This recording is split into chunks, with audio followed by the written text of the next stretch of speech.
এবং আমাদের যে অন্তর্বর্তীকালীন সরকার, আমরা সেই সরকারের যে প্রস্তাবনা 24 ঘন্টার সময় নিয়েছিলাম, জরুরি পরিস্থিতি মোতাবেক আমরা এখনই তার একটি রূপরেখা ঘোষণা করছি।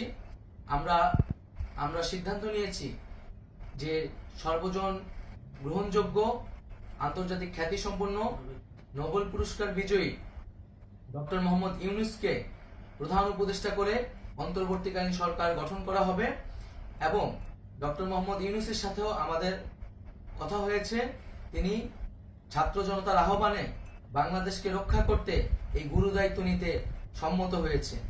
আমরা সকালের মধ্যেই আমরা এই সরকার গঠনের প্রক্রিয়া দেখতে চাই।